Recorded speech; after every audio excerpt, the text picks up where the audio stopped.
Di atas kerajaan Sinduwangi menghitam perlahan. Bukan karena malam, melainkan karena kekuatan gelap tua yang kembali bangkit dari penjuru dunia. Angin berhembus panas, membawa bau besi dan tanah terbakar. Rakyat berlarian menuju perlindungan, sementara genderang perang ditabuh di menara istana. Di puncak menara istana, Raja Bambang Santoso berdiri tegak. Jubah kerajaannya berkibar, matanya tajam menembus cakrawala. Ini bukan perang biasa. Ini ujian bagi mereka yang memilih cahaya. Di sampingnya berdiri Putri Ara Diendra Sukma, Eri Setiani, Adil Pradana, dan Raka. Dari arah pegunungan hitam, bumi berguncang hebat. Naga niras raksasa bersisik hitam merah muncul, napasnya api pekat. Buta Wulung, raksasa bermata merah, membawa gada batu raksasa. Dan Singaratri, makhluk singa hitam berman ungu gelap. Adil Pradana mengangkat pedang, prajurit Sinduwangi. Kita bertempur bukan untuk membalas dendam, tapi untuk melindungi kehidupan. Pasukan kerajaan maju serempak. Benturan pertama terjadi dahsyat. Putri Ara Diendra Sukma melangkah maju. Cahaya lembut menyebar dari tangannya. Kekuatan bukan untuk menghancurkan, tapi untuk menjaga yang tak berdaya. Singaratri menerjang ke arahnya, namun Raka melompat menghadang dengan perisai bayangan. Eri Setiani menutup mata, dan tanah mengikat kaki Buta Wulung hingga tersungkur. Naga niras menukik ke arah istana. Raja Bambang Santoso melangkah maju seorang diri. Jika anakku membawa cahaya, maka ayahnya adalah penjaga keseimbangan dunia. Ia menghentakkan tongkat pusaka. Langit terbelah cahaya keemasan. Petir menyambar naga niras hingga meraung kesakitan. Pasukan musuh kocar-kacir. Buta Wulung dan Singaratri menghilang. Namun dari kejauhan terdengar suara, ini belum akhir. Raja-raja kegelapan belum turun tangan. Putri Ara memandang medan perang yang hancur. Perang mengajarkan kita satu hal, menang tanpa kebijaksanaan hanya melahirkan dendam.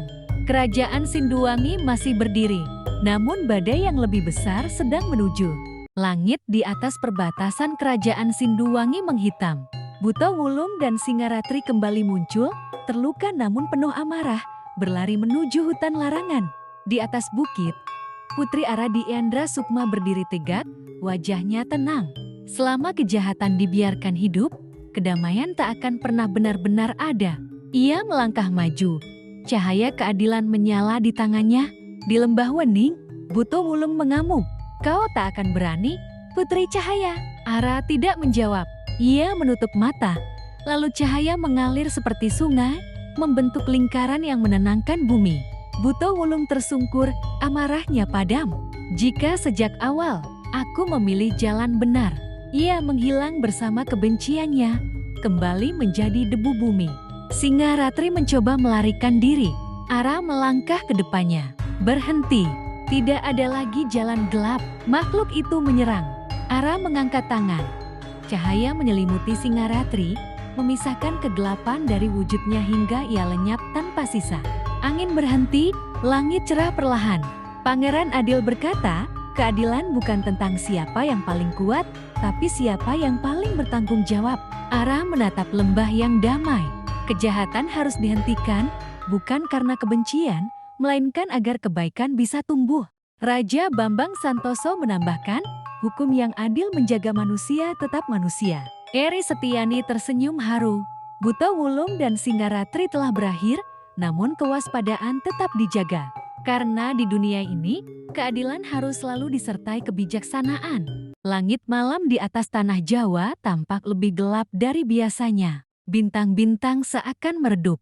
Kejatuhan Buta Wulung dan Singaratri bukan akhir, melainkan awal kemarahan yang lebih besar. Di sebuah tempat terlarang bernama Lembah Kalawisesa, para penguasa kegelapan berkumpul.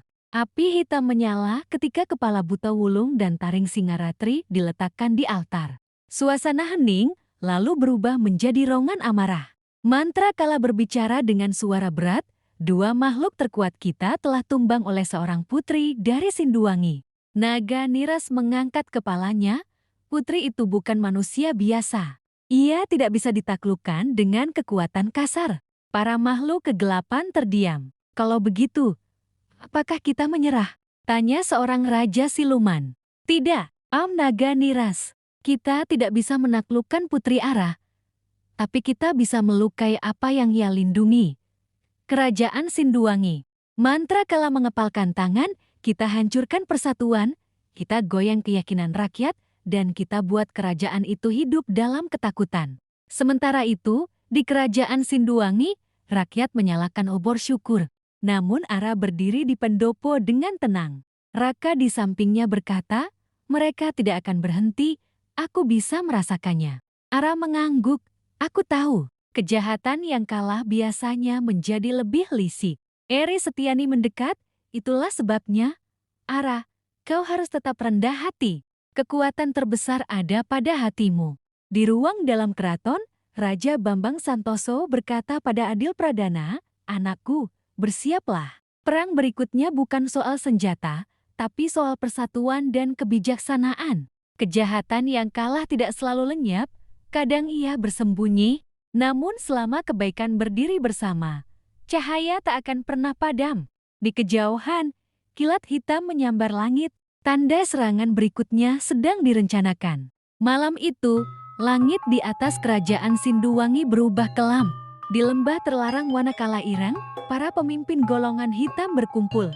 Suara bergema dari kegelapan, jika manusia tak bisa dikalahkan, maka lepaskan makhluk mitologi. Naga Niras. Kala gini, Banaspati Agung dan Siluman Alas Wedi bangkit. Serangan kedua harus menghancurkan segalanya. Di Sinduwangi, bumi bergetar. Putri Ara berdiri di puncak menara, mereka datang lagi, dan kali ini membawa kehancuran. Raja Bambang Santoso di sampingnya berkata, kita sambut dengan keberanian. Langit terbelah, gerbang gaib terbuka. Naga Niras turun pertama, memimpin ratusan makhluk mitologi menyerbu. Benturan pertama terjadi, tanah pecah, api menyala. Pasukan Sinduwangi tidak gentar. Adil Pradana memimpin dengan gagah, Raka menghadapi Banaspati Agung, dan Ari Setiani melindungi rakyat. Di tengah medan perang, Putri Ara melangkah maju, cahaya putih keemasan menyelubungi tubuhnya. Kejahatan boleh datang berkali-kali, tapi kebaikan tak akan pernah menyerah. Ia mengangkat tangan. Cahaya menyapu medan perang, membakar makhluk hitam dengan kebenaran. Namun, Naga Niras belum tumbang. Di tengah kekacauan, Ara berhenti untuk menolong prajurit yang terluka. Ingatlah, kita bertarung bukan untuk membalas dendam, tapi untuk melindungi kehidupan. Naga Niras mengemarah dan mundur sementara. Perang belum selesai. Raja Bambang Santoso menatap medan perang yang hangus. Selama Sinduwangi berdiri, kejahatan tak akan menang.